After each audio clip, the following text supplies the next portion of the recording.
Hey guys, spend less than 5 minutes with me as I tell my story while making my daughter and I euros with Bland Farms Valdeia iron rings. So, long story short, back in 2016, I was briefly in Florida, maybe like 6 months, 7 months, came back to Atlanta. I had my mail transferred to Florida, but forgot to take the address off when we came back to Atlanta. So I forgot to transfer my mail back to Atlanta. Mail stayed going to Florida for about 5 years.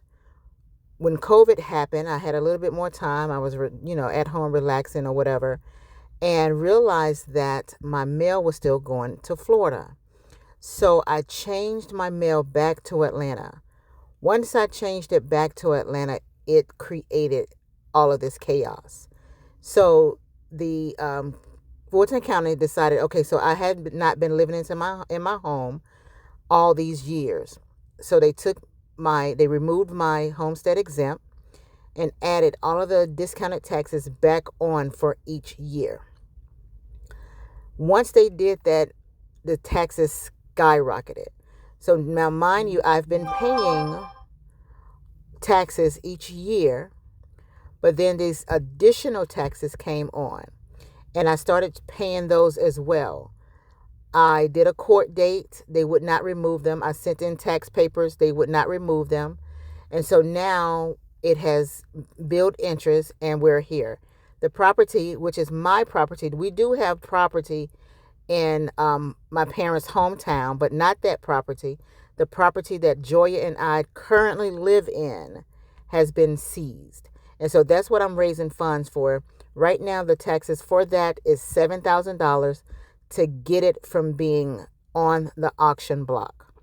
So that's pretty much the story in a nutshell. Just showing up. I had to put my pride to the side because this is the house that we actually live in. This is where we lay our heads. And I just don't have a $7,000 lump sum sitting somewhere. So I'm asking for you guys' help. The GoFundMe has been set up. It is linked in my bio. I also have a Cash App.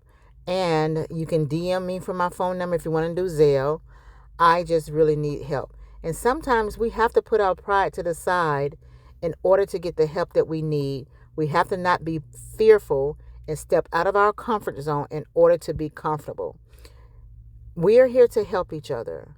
I help people and I just need the help. And if anybody has anything negative to say, just keep it to yourself.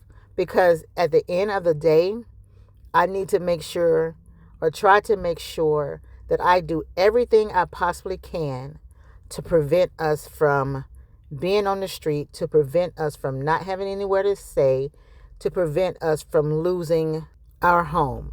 So all of the text messages, all of the phone calls, all of the prayers, all of the shares, all of the donations, everything, all of that is so appreciative. I am so appreciative of each and every one of you for doing those things. Just the smallest gesture. The smallest gestures means so much. It helps me to feel like I'm not in this alone. And so I want to thank you. Thank you. Thank you for hearing my story. Thank you for listening. Thank you for hanging out with me for less than 5 minutes and watching me cook us something to eat as we go through this. Guys, I know I'm not the first one to go through it, and I know I'm not going to be the last one to go through it. So I want to say, if you are going through anything, don't be afraid to share your story. Don't be afraid to step out there. Don't be afraid to open up and talk about it. God breaks us down so he can use us for higher and better purposes. So thanks again for watching, and I appreciate you guys, and have a great day.